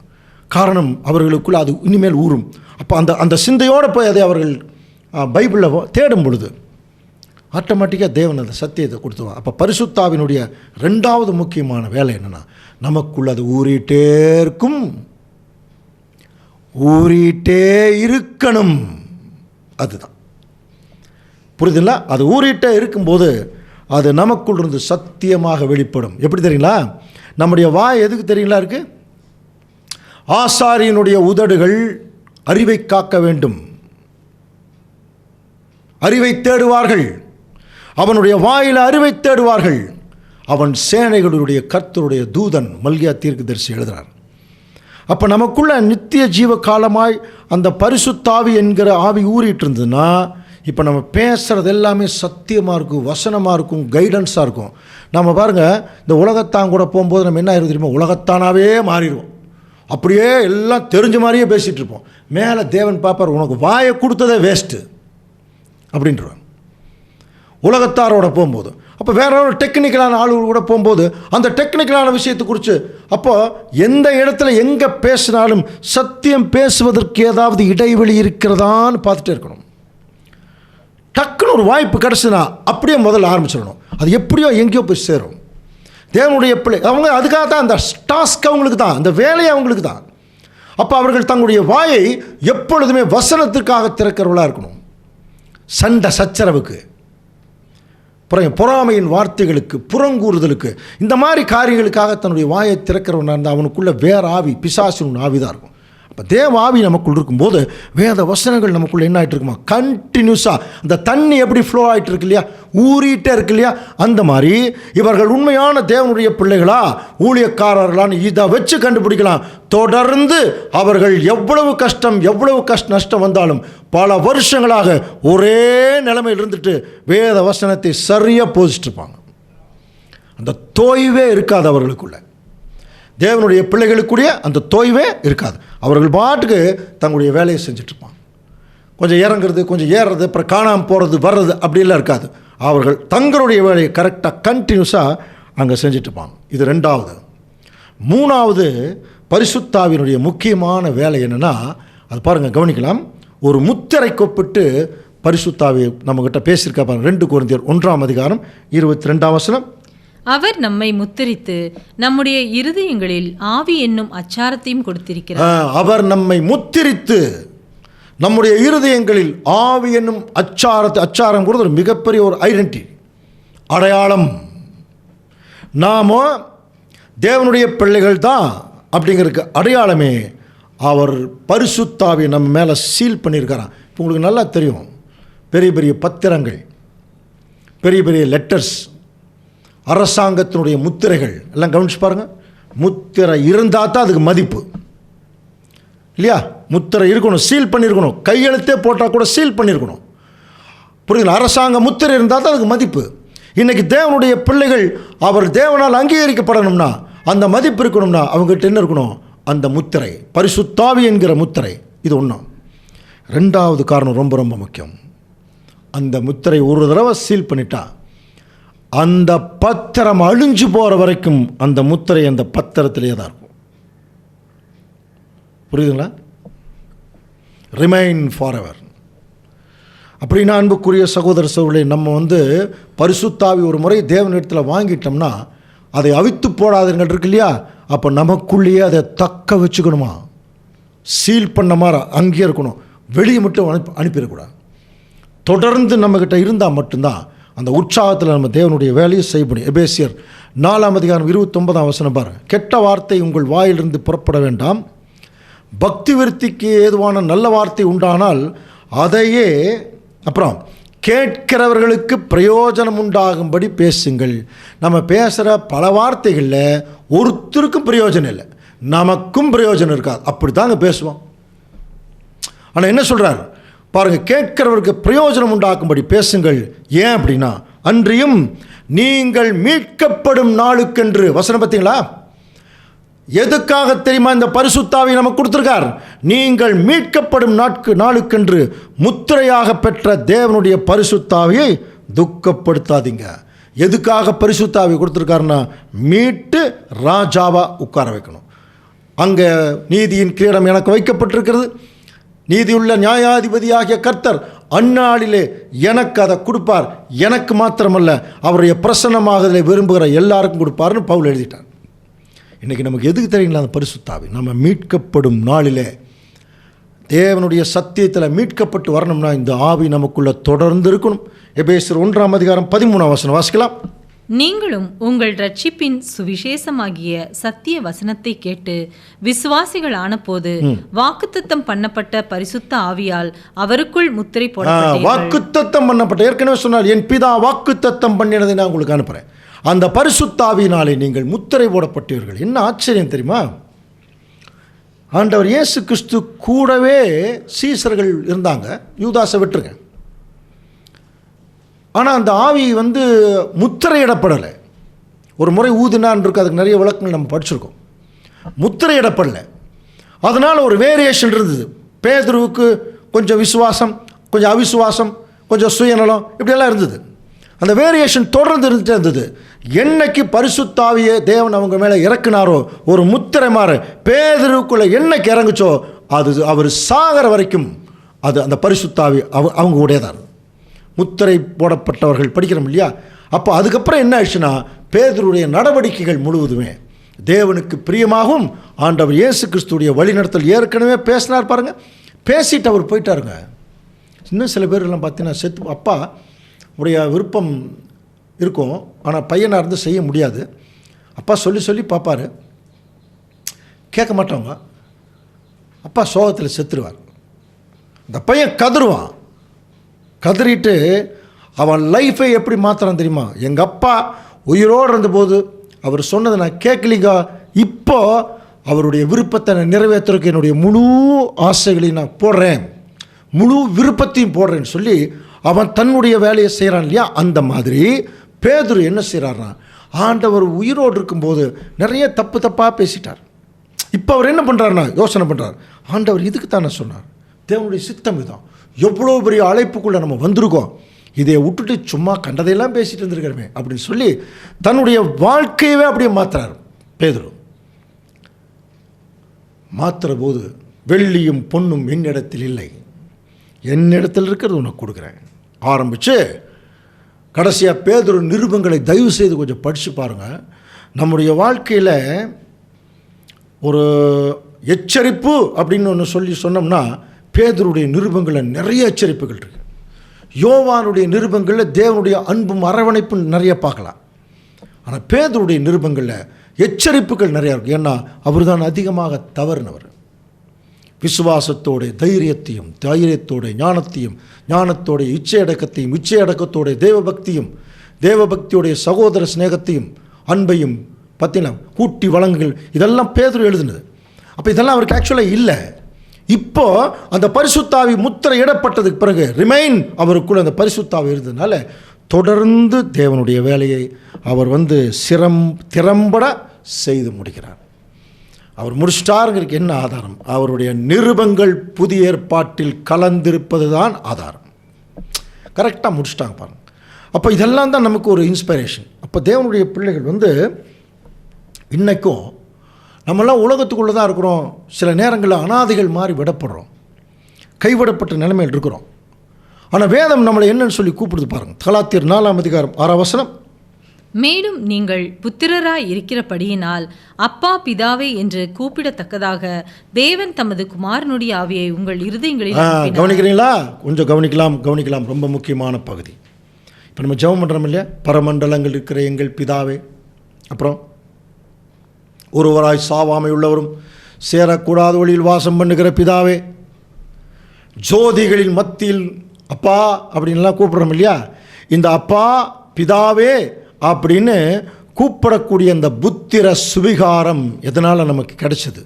மேலும் நீங்கள் புத்திரராக இருக்கிறபடியால் அப்பா பிதாவே என்று கூப்பிடத்தக்க தேவன் தம்முடைய குமாரனுடைய ஆவியை உங்கள் இருதயங்களில் அனுப்பினார். அப்படின்னா யாருக்கு தேவனை அப்பான்னு கூப்பிடுற அந்த ஒரு அருகதை இருக்குது? ஒரு கேள்வி கேட்கலாமா? அதிகாரம் இல்லை, அருகதை.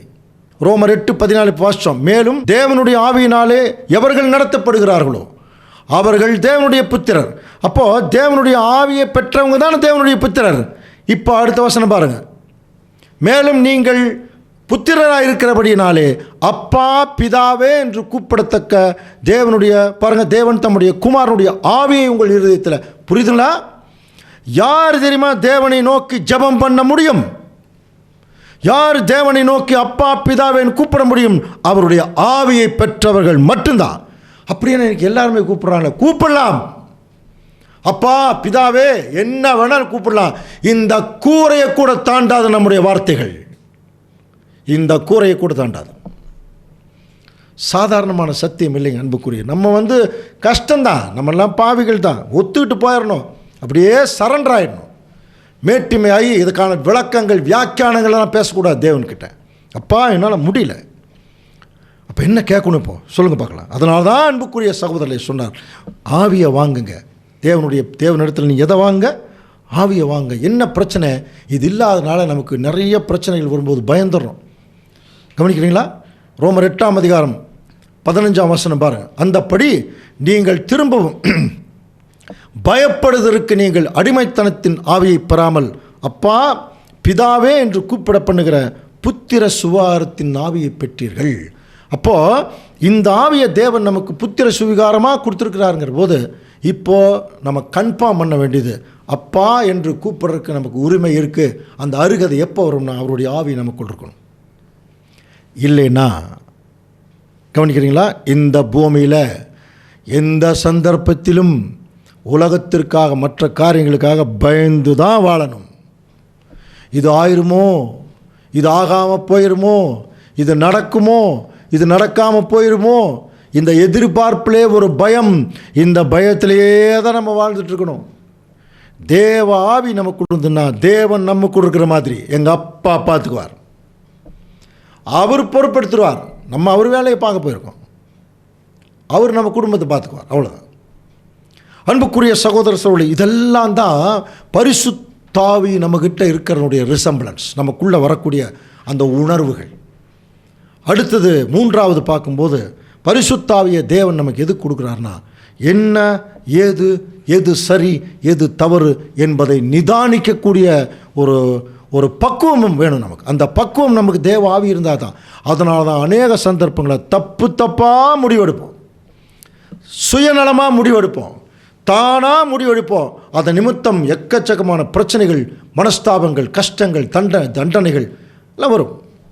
அப்போ தேவனுடைய ஆவி நமக்கு இருந்துச்சுன்னா அந்த ஆவி நமக்கு ஒரு நிதானத்தை கொண்டு வருமா. பாருங்கள், 1 கொரிந்தியர் 2:14. ஜென்ம சுவாபமான மனுஷனோ தேவனுடைய ஆவிக்குரியவைகளை ஏற்றுக்கொள்ளான். பாருங்க, ஜென்ம சுவாபமா அப்படின்னா உலகத்தினுடைய ஆவியை பெற்றவன் தேவன் சொல்றதை ஏற்றுக்க மாட்டானா. கவனிக்கிறீங்களா? உலகத்தோட நீங்க ஒட்டி போகாதீங்கன்னு ஆண்டவர் சொல்றார். அந்த ஜென்ம சுவாபமான மனுஷன் என்ன சொல்றது தெரியுமா? அப்படியெல்லாம் போகாமல் இருக்க முடியாதுங்க, உலகத்தோட ஒட்டி தாங்க போகணும் பானா. அவன் ஜென்ம சுவாபம் உள்ள மனுஷன், அவனுக்கு தேவனிடத்திலிருந்து எந்த ஃபேவருமே வராது. பாருங்க, ஏன்னா அவனுடைய ஜென்மம் இந்த பூமியில் தான் வேலை செய்யும். உலக பிரகாரமான ஆசை இச்சைகளுக்குள்ளது போயிடும். தன்னுடைய விருப்பு வெறுப்புகளை நிறைவேற்ற அவன் போயிடுவான். அவன் போயிட்டு அவன் எப்படி தேவனுடைய வேலையை செய்ய முடியும்? பாருங்க. அப்போ பாருங்க, அவைகள் அவனுக்கு பைத்தியமாக தோன்றுமா? சில நேரத்தில் பைத்தியமாக கூட தோணும். அவைகள் ஆராய்வதற்கு ஆவிக்கேற்றபடி பிரகாரமாய் ஆராய்ந்து நிதானிக்கப்படுகிறவர்களானபடியால் அவைகளை அறிய மாட்டான். ஜென்ம சுவாபம் உள்ள மனுஷன் ஆவிக்கேற்ற விஷயங்களை அவன் அவனால் நிதானிக்க முடியாதான். ஆனால் ஆவிக்குரியவன் எல்லாவற்றையும் ஆராய்ந்து நிதானிக்கிறான். வசனம் பாருங்க. அப்போ பரிசுத்தாவியை பெற்றவன் எப்பொழுதுமே ஒரு நிதானம். ஃபஸ்ட்டு நம்ம அடிக்கடி சப்ஜெக்டில் சொல்கிறது உண்டு, சண்டை மட்டுங்க போடவே கூடாது. நிறைய பேர் குடும்பத்திலே ஆகட்டும் பயங்கரமாக சத்தம் போடுறது, கத்துறது, கேவலமாக பேசுறது, வெளியில் நம்மளை எல்லாம் பார்த்தா என்ன நினைப்பாங்க? இங்கே தாங்க நம்ம ஆவியை பார்க்கணும், நிதானம் இருக்கணும் எப்பொழுதுமே. ஒரு பிரச்சனை வருதா உடனே விலகிட்டு முதல்ல தேவன் எடுத்துகிட்டு, அப்பா இப்படி ஒரு பிரச்சனை, நம்ம என்ன பண்ணலாம், ஏதோ ஒரு கைடன்ஸ் கொடுங்க. கொஞ்ச நேரம் வெயிட் பண்ணால் போதும், தேவன் அருமையான ஒரு கைடன்ஸ் கொடுத்துருவார். கொஞ்சம் பொறுமையை கொடுப்பார். புரியுதுங்களா? அப்போ தேவனுடைய பிள்ளைகள் எந்த ஒரு பிரச்சனை வந்தாலும் முதல்ல நிதானிக்கணும். இது எதனால் வந்தது? சில பேர்த்துக்கு இது தங்கனால தான் வந்ததுங்கிறத ஒத்துக்கவே மாட்டாங்க. அவங்க வாழ்நாள் ஃபுல்லாக திருந்தருக்கு வாய்ப்பே இல்லை. அன்புக்குரிய சகோதர சொல்ல, அநேக பாவிகள் நீதிமான்கள் ஆகிறது எப்படி தெரியுங்களா? நான் தான் காரணம், நான் செஞ்ச பாவத்துக்கு நான் தான் காரணம் அப்படின்னு சொல்லணும். சரி, வெளியில் சொல்ல முடியலன்னா தேவனிடத்தில் மன்றாடிட்டு மனசுக்குள்ளே இனிமேல் இதை செய்யாதபடிக்கு அப்படி போயிடணும். சில பேர் என்ன பண்ணுவார், நான் பாவம் செஞ்சிருவேன், இவர் தான் காரணம். இது ஏவாள் சொல்லிச்சு பாருங்க. ஏவாள் சொல்லிச்சு இல்லையா? ஆதாம் சொன்னார் இல்லையா? இதனால தாங்க திருந்தல உலகம். நாம் செய்கிற தவறை நம்ம தாங்க ஒத்துக்கணும். சரி, ஒத்துக்க முடியல, வெளியில் சொல்ல முடியலன்னா அமைதியாக தேவன்கிட்ட சொல்லிட்டு போயிடணும். தேவன் அதுக்குரிய படைகளை பார்த்துக்குவார்.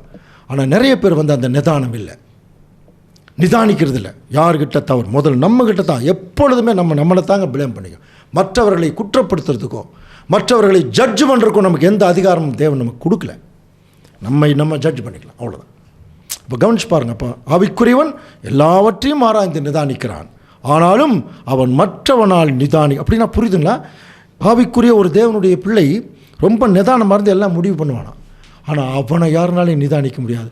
இதுக்கு ஒரு உதாரணம் சொன்னால் தான் புரியும். ஒரு சில ஒரு சில குணலட்சணங்களுக்கு ஒரு சில விளைவுகள் கரெக்டாக இருக்குது. இப்போது ஒருத்தர் கோவப்படுறாருன்னு வச்சுங்களேன், அவருக்கு இன்னும் ஆப்போசிட்டில் ஒரு 2 பேருக்கும் இடையில சின்ன ஆர்கியூமெண்ட் வருது. இவங்க 2 பேர்த்துக்கு இடையில் எந்த விதமான ஒயர் கனெக்ஷன் கூட இல்லை, வெறும் பார்வை மட்டும்தான். அப்படி பயங்கரமாக முறைக்கிறார். அந்த முறைக்கிற பார்வை அப்படி தீ மாற அவருடைய கண்ணுக்கு போகுது. உடனே அவர் முறைக்க ஆரம்பிக்கிறார். கவனிக்கிறீங்களா? உடனே 2 பேரும் சண்டை, வாய் வார்த்தைகள், அப்புறம் சண்டை போட்டு அந்த மாதிரிலாம் ஆயிடுறாங்க. ஆனால் தேவனுடைய பிள்ளைகள் எப்படி இருப்பாங்கன்னா, இப்போ ஒரு நிற்கிறார், ஒரு தேவனுடைய பிள்ளை நிற்கிறார். இவர் ஆப்போசிட்டாக வந்து நின்றுட்டு பயங்கரமாக கெட்ட வார்த்தையில் அவர் பேசுகிறாரு. மிக கடுமையான வார்த்தைகள். என்ன சொல்ல, அவர் வல்கரா கேவலமாக பேசுகிறார். அப்போது ஒரு 3வது மனுஷன் நின்றுட்டு இவ்வளோ கேவலமாக பேசுகிறார் பாருங்கள். இப்போது அவர் ஓங்கி அறைய போகிறார் இவரை அப்படின்னு இவர் நினைக்கும்போது அவர் அமைதியாக சிரிச்சுட்டு அப்படி போனார் வச்சுங்களா. இந்த 2 பேர்த்தினாலும் அவரை நிதானிக்க முடியல. பார்த்தீங்களா? அதுதான் திருச்சபையின் பிள்ளைகளை ஒருத்தரும் நிதானிக்கவே கூடாது, நிதானிக்க முடியாது. அவங்க எந்த இடத்துல எந்த ஆக்ஷன் பண்ணுவாங்கன்னு நம்ம இங்கேருந்து ப்ரெடிக்ட் பண்ணவெல்லாம் முடியாதுங்க. சரிங்களா? சில நேரத்தில் தேவனுடைய காரியத்தில் ரொம்ப டிசிப்ளின் ஒரு விஷயம் வரும்போது திருச்சபையின் பிள்ளைகள் அதில் கொஞ்சம் கடினமாக இருப்பாங்க. சில நேரத்தில் ரொம்ப அன்பு காட்டுவாங்க, சில நேரத்தில் பக்குவத்தை காட்டுவாங்க. எந்த இடத்துல எதை காட்டணுமோ அதை தான் அங்கே காட்டணும். சில பேருக்கு பிள்ளைகளை எல்லாம் வளர்க்கும் போது ரொம்ப அன்பு காட்டி நம்ம அடிக்கடி சொல்கிறோம் இல்லைங்களா, ஓவராக செல்லம் கொடுத்துட்டாங்க அப்படின்னு. அப்புறம் ஓவராக செல்லம் கொடுக்கும்போது ஆட்டோமேட்டிக்காக அது பிள்ளைகள் வேறு மாதிரி வளர்ந்துருது இல்லையா. அப்போ அந்த மாதிரி எல்லாம் போகும்போது அந்த இடத்துல நம்ம எந்த இடத்துல கண்டிப்பாக காட்டணுமோ, எந்த இடத்துல தேவனுடைய பக்குவத்தை காட்டணுமோ, எந்த இடத்துல பிள்ளைகளிடத்தில் அன்பை காட்டணுமோ, எந்த இடத்துல பிள்ளைகளை உட்கார வச்சு அவங்களுக்கு நிதானப்படுத்தணுமோ, அதெல்லாம் சரியாக செய்கிறவன் தான் ஒரு உண்மையான தேவனுடைய பிள்ளை. சரியான இடத்துல சரியான பக்குவமான வார்த்தைகள், சரியான காரியம். நம்மளே சரியில்லைன்னா நம்ம மற்றவங்களை எப்படி போய் திருத்த முடியும் இல்லையா? அப்போ தேவனுடைய பிள்ளைகள், தேவனுடைய ஆவியை பெற்றவர்கள் எப்பொழுதுமே ஒரு நிதானத்திற்குரியவர்களாக நிதானிக்கிறவர்களாக இருக்கணும். அப்படி நிதானிக்கும் போது நாம் இந்த பூமியில் இந்த சரீரத்தில் இருந்துட்டு நிதானிக்கிறோம். இந்த ஜென்ம சரீரம் விதைக்கப்படும், ஆவிக்குரிய சரீரம் எப்படிமா எழுந்திருக்கும். இப்போ தேவனுடைய பிள்ளைகள் ஆவிக்குரிய சரீரத்தில் எழுந்திருக்கிறது. அதுக்கு கன்ஃபார்மாக எப்படி செய்ய முடியும்னா, இந்த மாம்சத்திலேயே ஆவிக்குரிய நிலைமையில் ஒரு மனுஷன் எப்படி இருந்தால் அவன் எப்படி முடிவு பண்ணுவானோ, எப்படி பேசுவானோ, எப்படி நடந்து கொள்வானோ அந்த ஆக்ஷன் இருக்கணும். ஆட்டோமேட்டிக்காக அவன் ஆவிக்குரிய சரீரத்தில் போகும்போது அந்த கேரக்டருக்குள்ளே அவன் போயிடுவான். இதை நம்முடைய ஆண்டவர் இயேசு கிறிஸ்து சமாரிய ஸ்திரீகிட்ட பேசும்போது என் பிதாவை பற்றி அவர் தன்னுடைய பிதாவை பற்றி சொல்கிறார். என் பிதா ஆவியாக இருக்கிறார், அவரை தொழுது கொள்ளுகிறவர்கள் ஆவியோடும் உண்மையோடும் தொழுது கொள்ளணும்னார். இதே சாதாரண சபை மக்களை எப்படி எடுத்துட்டான், ஆவியோடு தொழுது கொள்ளுங்கிறது தான் டான்ஸ் ஆடுறது போட்டிருக்குன்னு சொல்லி ஒரு சிலர் டான்ஸ் ஆட ஆரம்பிச்சிட்டான். ஆவியோடு என்பது அதல்ல அன்புக்குரிய சகோதர சொல்லிய ஆவியின் கனிகள். தேவனை நம்ம தொழுது கொள்ளணும்னா அவர் சொன்ன கனிகள் நமக்குள் இருக்கணும். அதனால் அதுக்கு பேர் ஆவியின் கனியோ, பரிசுத்தாவி ஒருத்தருக்கு இருப்பது என்பதற்குரிய ஆக்ஷன், அதனுடைய அந்த சாரம்சமே அதில் தான் இருக்குது. அன்பு, சந்தோஷம், சமாதானம், நீடிய பொறுமை, தயவு, நற்குணம், விசுவாசம், சாந்தம், இச்சையடக்கம், செல்ஃப் கண்ட்ரோல். தமிழில் இச்சையடக்கம் இருக்குல்ல, செல்ஃப் கண்ட்ரோல். ஒரு மனுஷன் தன்னை அடக்க முடியல, அவன் எதையுமே அடக்க மாட்டான். அவன் தேவனுக்கு ஊழியக்காரனாக இருக்கிறதுக்கான வாய்ப்பே இல்லை. தன்னை அடக்கி பழகணும். யாராவது திட்டுறாங்களா, அடக்கணும், பொறுமையாக இருக்கணும். புரியுதுங்களா? யாராவது நமக்கு கருத்துக்கு ஆப்போசிட்டாக பேசுகிறாங்களா, பொறுமையாக இருந்து தேவனிடத்தில் ஜெபம் பண்ணணும். அதுக்காக நம்ம கருத்துக்கு சொல்லக்கூடாதுங்கிறதில்ல, தான் சொல்லலாம். எப்படி சொல்லலாம் தெரியல, பொறுமையோட, சாந்தத்தோட. பைபிளில் தான் பவுல் எழுதுகிறார், உங்களுக்கு யாராவது உங்கள்கிட்ட ஒரு உத்தரவு கேட்டால் அவங்களுக்கு எப்படி சாந்தமுள்ள ஆவியோட உத்தரவு சொல்லுங்கன்னு தான் இருக்கு. சண்டை போடுங்க இல்லையா, ஏதாவது குச்சி எடுத்து அடிங்கன்னா சொல்லியிருக்கு. அப்போ அந்த சாந்தமுள்ள மெதுவான பிரதி உத்தரம் ஒரு மிகப்பெரிய கோபத்தையே மாற்றம் எல்லாம் படிச்சிருக்கோம் இல்லையா. இப்போ திருச்சபையின் பிள்ளைகள் ஆவியை பெற்றவர்கள் எப்பொழுதுமே அப்படித்தாங்க இருப்பாங்க. அந்த ஆவியின் கனிகள் அவங்களுக்குள்ள கொஞ்சம் கொஞ்சமாக அது ஊற ஆரம்பிக்கும்.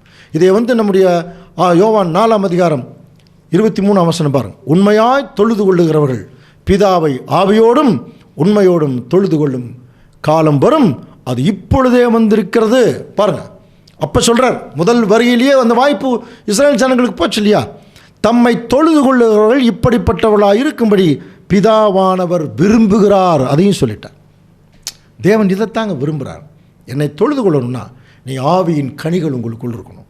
அந்த ஆவியின் கனிகளோடு தான் தொழுது கொள்ளணும். அப்போ அந்த ஆவியின் கனிகள் முதல்ல அன்பு வருது இல்லையா. அதில் கடைசி பாருங்க, அன்பு சகலத்தையும் நம்பும், சகிக்கும், விசுவாசிக்கும். அப்புறம் இன்னொன்று என்ன படிக்கும், நம்பும், படிக்கிறோம் இல்லையா. அப்போ இவைகளெல்லாம் அந்த குணலட்சணங்கள் பெருகிறதுக்கு என்ன இந்த பூமியில் தேவன் வச்சுருக்கார் தெரியுமா? இந்த குணலட்சணங்கள் பெருகிறதுக்கு தான் சபை மக்கள், அவங்க மூலம் வரக்கூடிய உபத்திரவங்கள், கொஞ்சம் உலகத்துக்குள்ளே போனால் அவங்க மூலம் வரக்கூடிய உபத்திரவங்கள், நண்பர்களுக்குள்ளே போனால் அவங்க மூலம் வரக்கூடிய நிறையா இடுக்கண்கள், நெருக்கங்கள், சொந்த பந்தத்துக்கு மூலம் போனால் அவங்க மூலமாக வரக்கூடிய சில சோதனைகள், இது எல்லாத்தையும் தேவனுடைய பிள்ளைகள் என்ன பண்ணணும்? சகிக்கணும்.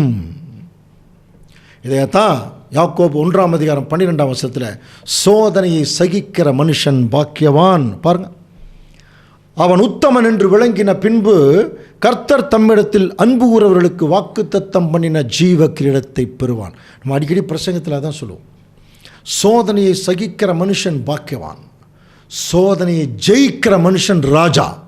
பாருங்க, சோதனையை ஜெயிக்கிற மனுஷன் என்ன ஆயிடுவான்? ராஜாவாயிடுவான்.